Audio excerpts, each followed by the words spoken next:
Soy Fernando Díaz Villanueva, hoy es 21 de septiembre de 2016 y esto es La Contracrónica.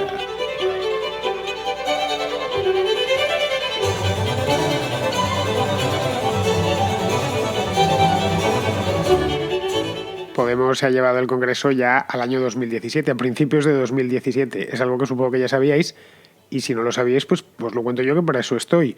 Esto entiendo que es en previsión de nuevas elecciones, de las elecciones que ya todo el mundo más o menos tiene por seguro que serán en el mes de diciembre. Ojo, que a lo mejor no hay, pero por si acaso, en el caso de que convocasen el Congreso, pongamos para principios de diciembre y les cascan una campaña electoral, pues ni Congreso ni gaitas. Así que han sido previsores, para que luego digan de ellos, y se lo han llevado al mes de enero, o de febrero, o de marzo, no lo sé.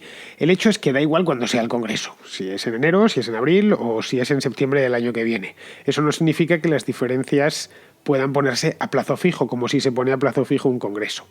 De aquí que estén empezando pues, a saltar las costuras de la formación morada en todas las agrupaciones locales. Porque en Madrid sí que habrá Congreso. Madrid va a ser dentro de mes y medio, en el mes de noviembre. También habrá en Andalucía, también habrá en Extremadura y en una docena de municipios, entre ellos la propia ciudad de Madrid, donde felizmente gobiernan. Esto ha hecho subir la temperatura y las diferentes facciones ya se tiran pedradas a la vista de todos. Las últimas las vimos ayer en Twitter entre Errejón e Iglesias, lo que ha dado lugar a mucho cachondeo, a bastante cachondeo. Y sobre todo, a que todos nos enteremos de manera más o menos oficial de que el oleaje en Princesa 2, que es donde está la sede de Podemos, ha pasado de marejada a mar gruesa.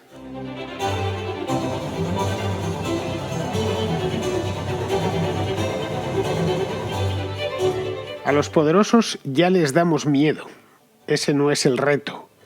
Lo es seducir a la parte de nuestro pueblo que sufre pero aún no confía en nosotros. Íñigo Errejón Galván, 20 de septiembre, 14 horas y 3 minutos. Bien, esto es lo que tuiteó ayer a la hora de comer el Íñigo Errejón, simplemente y para sorpresa de todo el mundo. Supongo que después de esto, de ponerlo, pues se iría a comer, a no ser que Errejón sea de los que come pronto.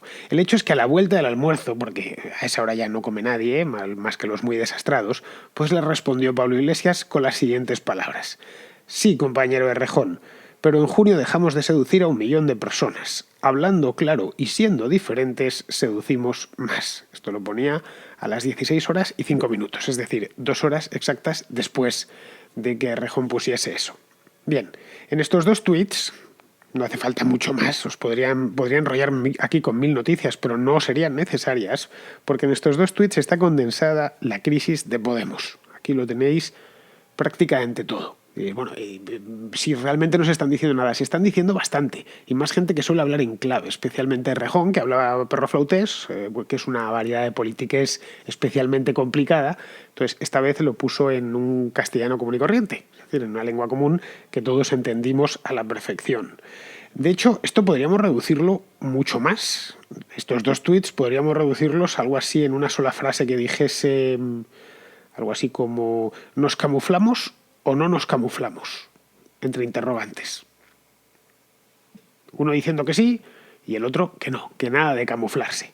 Es decir, vamos de frente, mostrando orgullosos nuestro equipaje de ideas, o por el contrario, nos ocultamos y nos ponemos a la altura o al nivel de otros. Tratamos de pasar desapercibidos y mostramos otras ideas distintas, no las nuestras propias, esas las escondemos bien, que sean pues más moderadas, más mainstream, ¿no? Que se dice ahora.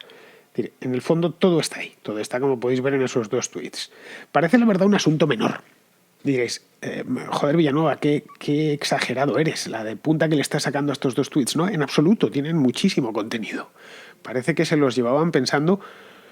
No creo, porque no soy yo dado a las conspiranoias de que se hayan puesto de acuerdo, tal y como he leído pues en las últimas horas que leí que había, sí, esto seguro que es todo fingido y que realmente no. Yo creo que el enfrentamiento es real, es decir, no se están acuchillando ni nada por el estilo, pero el enfrentamiento, las diferencias de planteamiento son distintas, de cómo deben operar a partir de ahora, de cómo debe refundarse el partido y sobre qué pilares.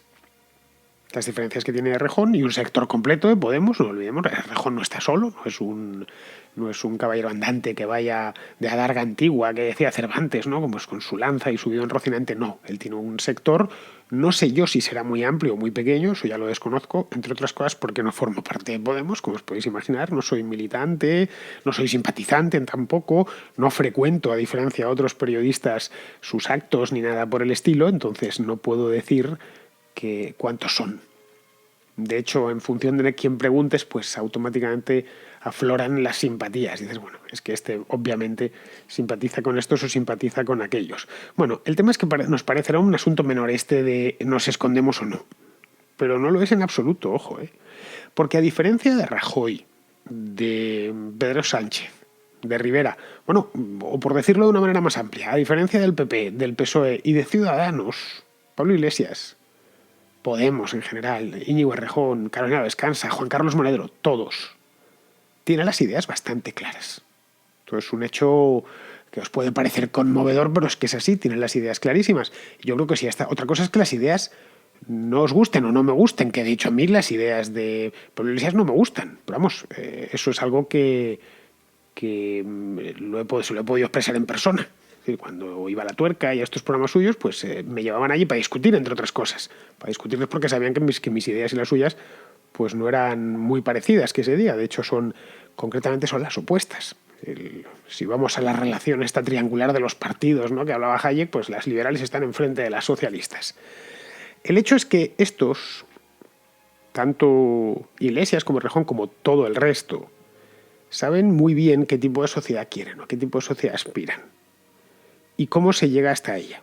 Es decir, una vez se está en el gobierno, cómo se transita de lo que ellos consideran el capitalismo burgués, tal cual, bueno, hasta su sociedad, o la sociedad socialista, esto como decía Maduro, ¿no? La sociedad socialista de felicidad. Por ahí tengo un vídeo flauta subido de hace unos meses en el que está pegándole una bronca tremenda a un tipo y le dice, bueno, ¿qué pasa? ¿Qué piensas? ¿Que así, de esta manera, sin trabajar ni nada, se puede llegar a la sociedad socialista de felicidad? Una cosa que el otro acojonado, claro, pero lo ves y no puedes evitar reírte por cómo lo dice Maduro de convencido. Bueno, para abreviar más o menos, así a grandísimos rasgos, porque tampoco tengo tiempo de exponerlo más, por abreviar mucho lo que quieren es algo parecido al socialismo del siglo XXI, pero adaptado a las peculiaridades españolas. Esto tampoco se estoy descubriendo América ni nada por el estilo. Es decir, ellos mismos no utilizan la palabra o el término, el concepto socialismo del siglo XXI, porque tiene, pues eso, connotaciones chavistas y es precisamente de lo que tratan de huir, entre otras cosas porque el chavismo está de baja. Si Podemos hubiese aparecido en el año 2007 o en el año 2008, sería distinto. De hecho, ya tendríamos a Chávez por aquí, hubiera venido 3 o 4 veces a apoyarles. En aquel entonces, Chávez no voy a decir que estaba de moda, pero sí tenía buena fama en muchos sitios. No sé si los que tengan memoria para recordar que se acuerden cómo le recibió Zapatero a Chávez hace unos años en Madrid. Los abrazos y unas cosas, fue la buena época del bolivarianismo, ¿no? De hecho, en el caso de que hubiesen podido gobernar, que estuviesen ya en el gobierno, es decir, que aquel gobierno que se plantearon ellos en el mes de enero, ¿no?, cuando se agarraron, que se quedaban con el CNI, la vicepresidencia y no sé cuántas cosas más, pues en el caso de poder gobernar, ya nos estaríamos dirigiendo a ese socialismo del siglo XXI, simplemente. Ya para eso hubieran encontrado un término, que sea una sociedad de la gente, hubieran encontrado algo.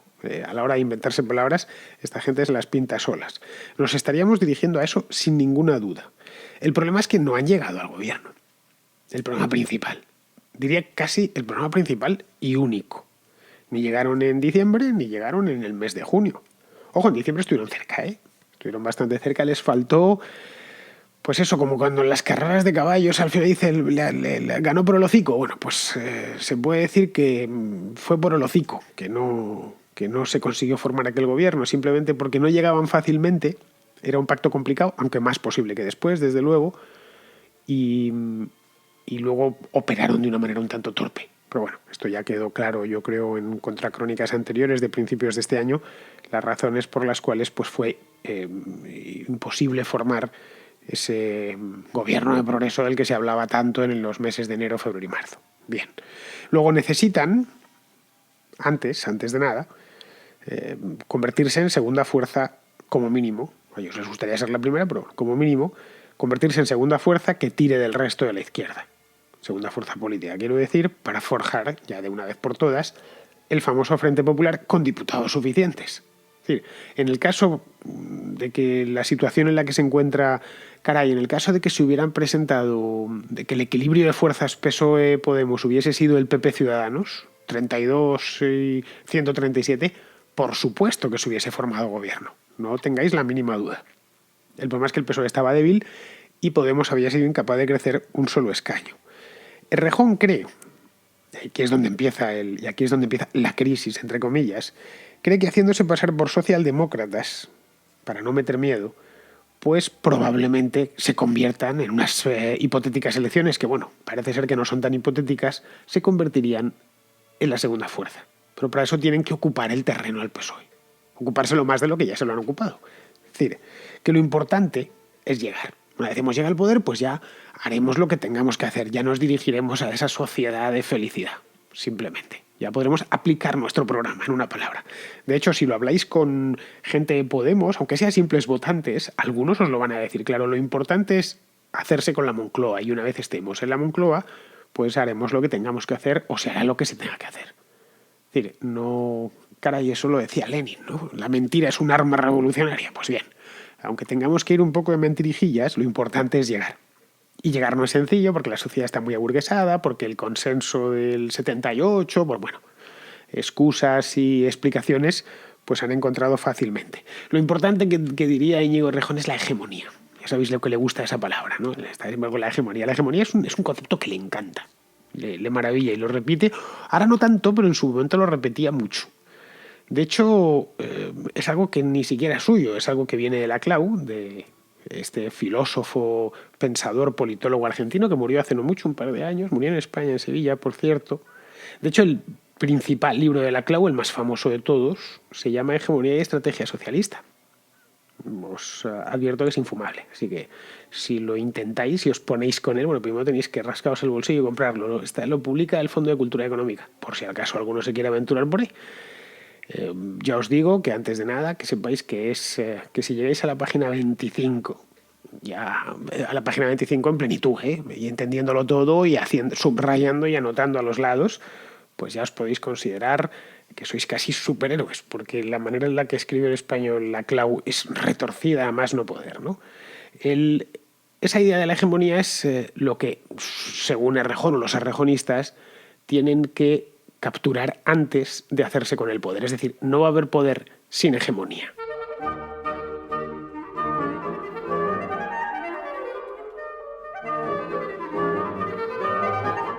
Y aquí habría que hacerse una pregunta. ¿Existe la hegemonía en política?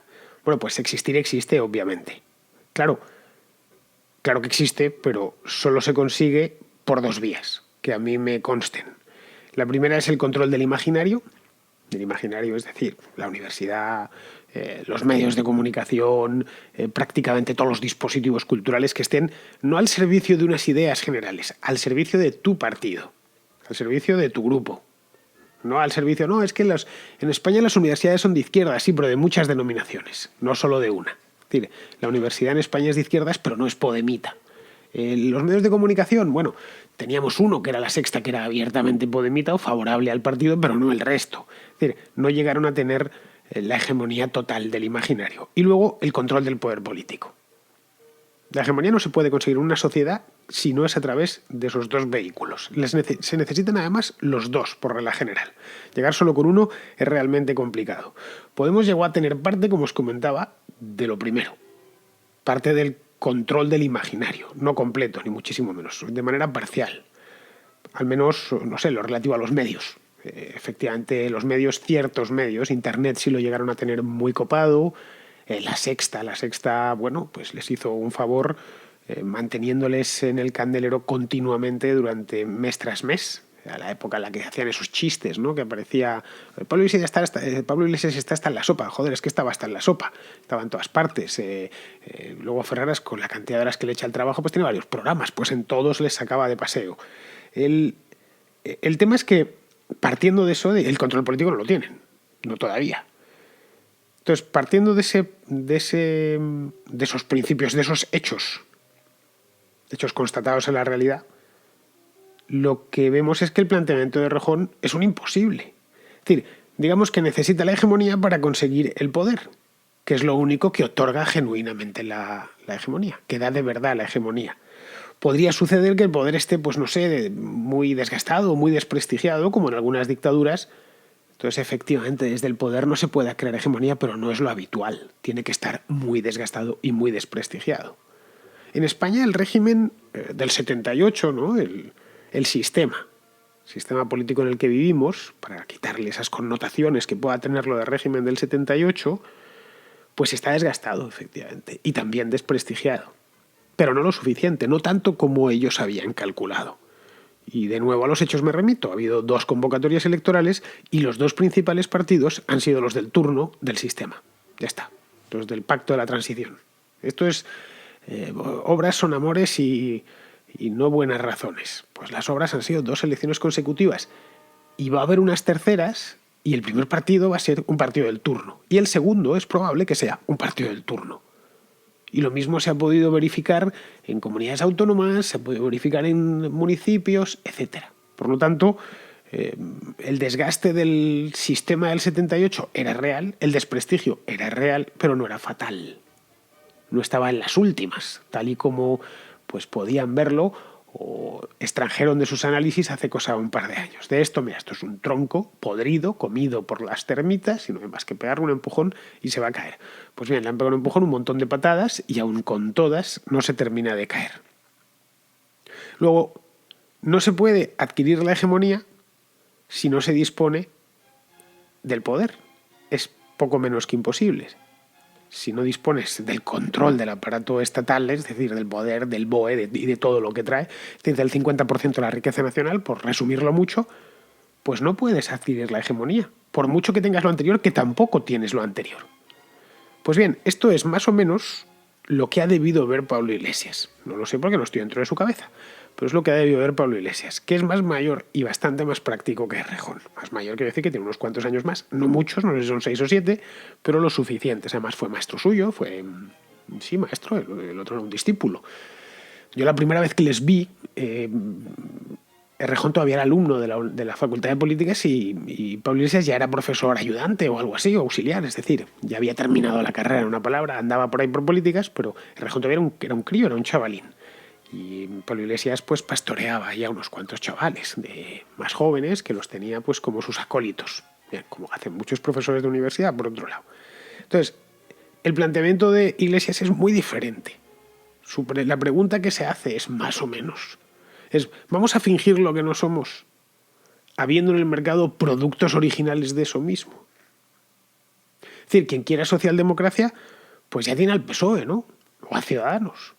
O si me apuráis al Partido Popular, es decir, socialdemocracia genuina. Pero bueno, la marca en sí, como lo percibe el electorado. Pues ya está el PSOE. O en cierto modo una socialdemocracia un poco más blandita, más urbana, más modernita, pues está Ciudadanos, que a fin de cuentas no deja de ser un partido socialdemócrata y colocarse como tal, ¿no? Europeísta y demás. Al final, Pablo, curiosamente, una pena que ya no les vea como les veía antes, porque si no se lo diría claramente. Al final Pablo ha hecho un análisis más de mercado, dejando a un lado las elucubraciones teóricas de Laclau, que no deja de ser, a fin de cuentas, pues un marxismo reelaborado y lleno de trampas psicoanalíticas, porque Laclau estaba obsesionado con Lacan, con Jacques Lacan, el psicoanalista argentino. Y ya sabéis que donde se mete el psicoanálisis, automáticamente no solo es que aparezca un lenguaje imposible de descifrar, sino que la razón perece en ese momento exacto. Todas las generaciones enloquecidas de los últimos 60 años han pasado sus etapas de psicoanálisis. Esto, pues, si hiciésemos una biografía de la inteligencia española, veríamos que las generaciones más cascadas mentalmente todas habían pasado por el rollo del psicoanálisis, entre otras la de la transición, la de los previos de la transición. Bien, en el mercado electoral, esto es una exposición de motivos de lo que hay. En el mercado electoral español hay ahora mismo, ojo, así es como se vende, así es como se ve, lo que percibe el elector, no lo que sea. Es decir, ahora mismo tenemos un producto conservador, que vendría a ser el Partido Popular. Producto conservador. Esto lo hemos, imaginaros un supermercado, pues en los estantes. Este es el producto conservador. Que vendría, ese producto conservador vendría a tener como ingredientes, si queremos llevar el símil del producto en el estante del súper más lejos, Pues España, la unidad de España, tal, la Constitución del 78 y ciertos valores cristianos. No me vengáis ahora, pues no los cumple bien. Eso es como se percibe. Si paramos a uno por la calle y le preguntamos qué es el PP, pues el PP es esto, más o menos de lo que te cuente, o algún amigo del bar o lo que sea, o al jardinero, a quien sea. A un tipo, a un compañero de oficina nos dirá eso, o lo percibirá así. Al final el posicionamiento de mercado que tiene el PP es ese. Luego la realidad es que pues de los como algunos productos, de los ingredientes que anuncia, integra luego muy poca cantidad, pero el hecho es que anuncia esos ingredientes como ingredientes principales. Luego habría otro producto que sería el producto social liberal, más moderno, como he dicho antes, que vendría a corresponderse con Ciudadanos, que sería pues España lo mismo, la unidad de España, incluso más de ese ingrediente que el propio PP, la Constitución del 78 como momento fundacional a la que habría que practicar algunas reformas, indudablemente, pero bueno, que en principio el sistema está bien. Ya ha proporcionado 40 años de prosperidad, de libertad y tal, de muchos avances, etc. Y bueno, y una serie de valores progresistas, que esto, por ejemplo, pues se está viendo bien en la Comunidad de Madrid, ¿no? Pues la maternidad subrogada y todas estas cosas, la ley esta de la homofobia, pues Ciudadanos no solo es que haya votado a favor, sino que han sido en gran parte los que han promovido este tipo de leyes. Además les interesa mucho, como su gran hecho diferencial con respecto al PP, incidir en esa diferencia. Luego tendríamos un tercer producto que sería el producto socialdemócrata genuino, equiparable al que se vende en otros supermercados europeos o mundiales. Con la peculiaridad de que este producto socialdemócrata pues tiene sus cosas en España. Por ejemplo, el tema de la unidad de España, pues sí pero no, sí pero negociable. O sí, pero de otra manera, ¿no? Que si federal, que no lo tienen muy claro, que lo mismo sí o lo mismo no. Que pueden, como pasó en Cataluña hace unos años, gobernar con Esquerra sin ningún problema, el tripartito aquel, el estatuto, prometer una cosa y luego dar otra. Bueno, ya sabéis, el Partido Socialista, los que seáis españoles no os descubro nada que no conocieseis. Luego, la Constitución del 78, pues 3/4 partes de lo mismo. Sí, pero quizá no en toda su integridad, a lo mejor habría que practicar reformas más severas, etc. Y en cuanto a los valores, pues muy similares a los de Ciudadanos. Ahí entrarían en comunión. Bien, a partir de aquí, conociendo esos tres grandes productos, lo que Pablo Iglesias entiende es que hay cabida para un cuarto. Un cuarto que incluya ingredientes nuevos, cortes constituyentes, una nueva constitución y una agenda de progresismo radical que vaya mucho más allá de la que tiene el PSOE o de la que tiene Ciudadanos, pues en donde quepan pues todos los ismos, que si los ecologismo, el multiculturalismo, los temas de género, pero llevados ya a extremos, el animalismo y todas estas cosas. Un poco lo que veíamos en la campaña electoral, lo que vemos en sus manifestaciones, etc. Es decir, todo este izquierdismo radical, lo que se llama comúnmente en España el perroflautismo. Pues eso sería el producto que Pablo Iglesias quiere colocar en los estantes a competir en igualdad de condiciones, o casi en igualdad de condiciones, con los otros tres productos. En un sistema tetrapartidista como es el actual en España, te tienes que colocar de esa manera. Es puro mercado electoral, puro marketing político. Así se explica, por ejemplo, hablando claro y siendo diferentes del tuit con el que he empezado la contracrónica de hoy. Lo que Iglesias le está diciendo a Errejón es algo así como: mira, Íñigo, déjate de vainas y ocupemos el espacio de Izquierda Unida, pero con 71 diputados, eso sí, que podrían ser más, pues si estamos a lo que estamos, si sabemos vender lo nuestro y mantener la tensión. La crisis, por lo tanto, no viene de planteamientos distintos. Iglesias y Errejón piensan lo mismo. En este aspecto son como dos gotas de agua dentro de su cabeza, hay lo mismo. El producto que tienen es el mismo y no se avergüenzan de él. La crisis radica en el método para llegar a implementar eso, simplemente. En que Errejón quiere poner otros ingredientes. Quiere hacer como en esos productos que vienen de la China o de Corea, ¿no? Que ponen una pegatina con los ingredientes en español. Pues una cosa parecida. Quiere poner una pegatina con unos ingredientes que no se correspondan del todo.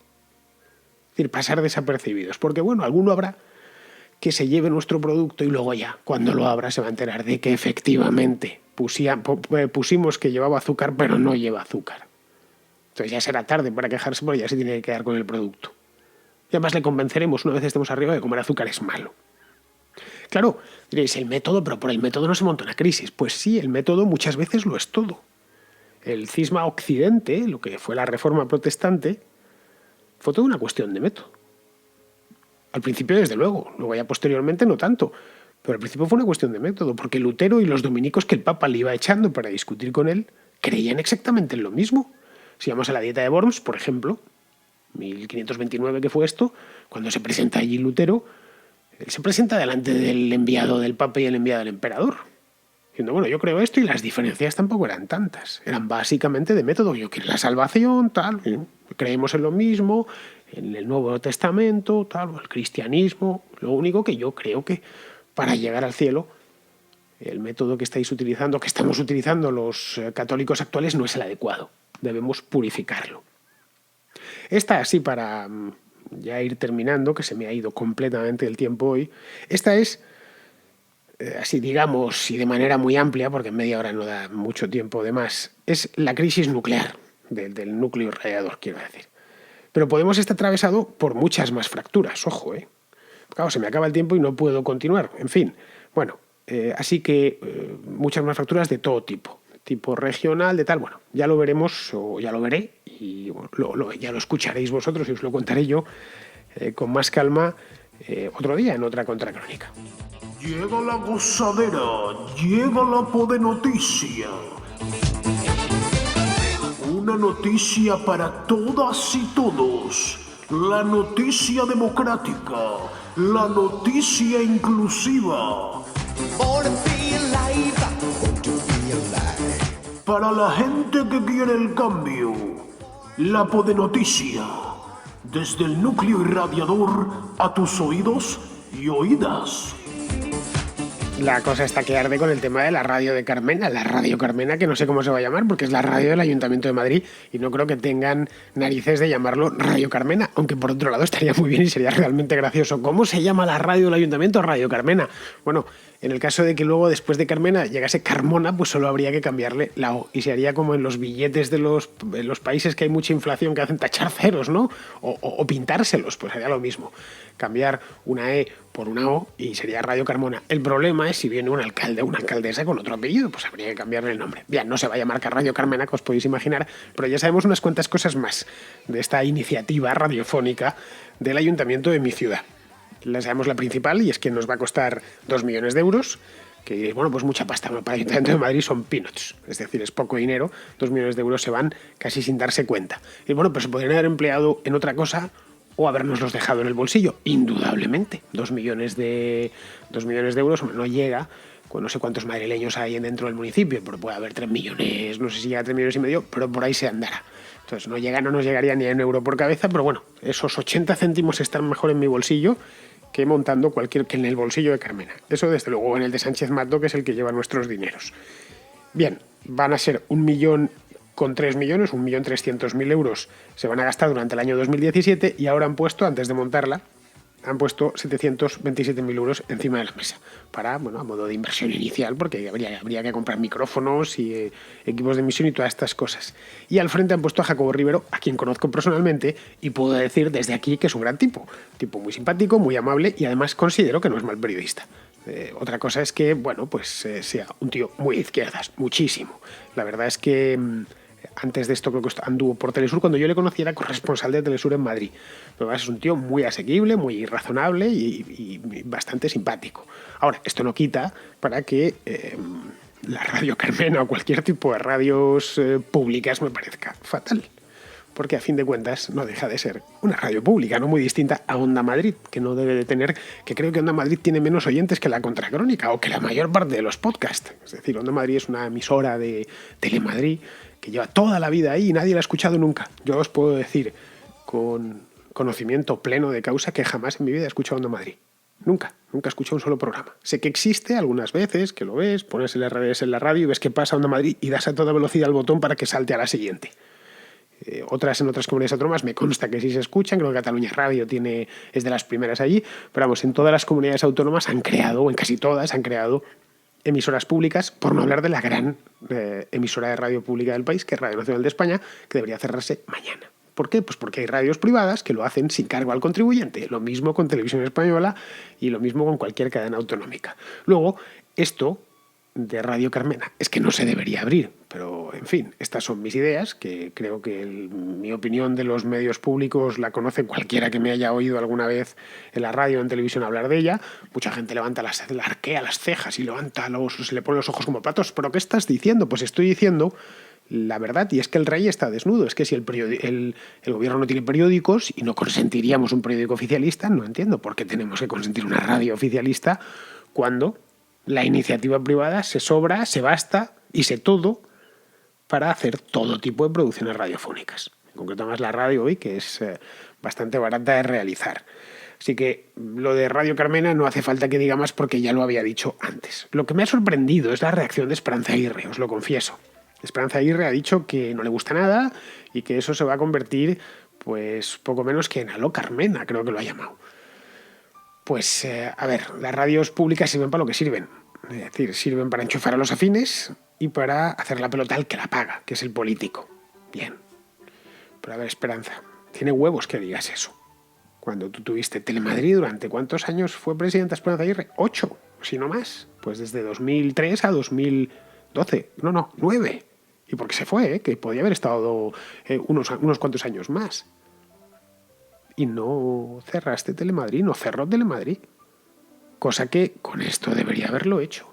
¿O es que una cadena pública en manos del PP va a ser distinta a una cadena pública en manos de Podemos? No, señor, no. Va a ser exactamente lo mismo. Van a enchufar los afines y a hablar bien del que paga y del que mantiene eso, del patrón político. Punto. No hay más que hablar. A mí me da igual que el jefe sea un tío del PP, que sea un tipo del PSOE, que sea un tío de Ciudadanos o sea un tío de Podemos. Es decir, si a Esperanza Aguirre como alcaldesa, que podría haberlo sido, por muy pocos votos no fue alcaldesa de Madrid, hubiera hecho una radio municipal, hubiese hecho la misma crítica. Lo que pasa es que las críticas ahora estarían del otro lado. Está Radio Aguirre, no sé qué, tal, Radio Baronesa. Y Esperanza Aguirre ha sido presidenta de la Comunidad de Madrid y ha tenido bajo su férula una cadena de televisión bien grande, por cierto, y una cadena de radio. No tan grande, pero, bueno, no tan grande en oyentes, desde luego, que en medios y en instalaciones es gigantesca. Vamos, con que yo dispusiese del 0,1% de las instalaciones que tiene Onda Madrid, bueno, haría la contra que sonaría esto como si fuese la BBC. Ojo, y para tener tampoco no suena mal, o eso espero. En fin, que esto es lo que hay. Yo, sinceramente, que si todo se queda en una simple radio para tener programas suyos y no sé qué, y decir que la alcaldesa lo está haciendo de puta madre, pues firmo ahora mismo, ¿eh? Es decir, si todo se queda en esto, en gastarse 2 millones de euros para entretenerse, firmo ahora mismo. Con con Manuela Carmena y con cualquier político. Muy bien, queridos amigos, pues con esta podenoticia, que hacía tiempo que no la traía, me despido de vosotros. Hasta mañana.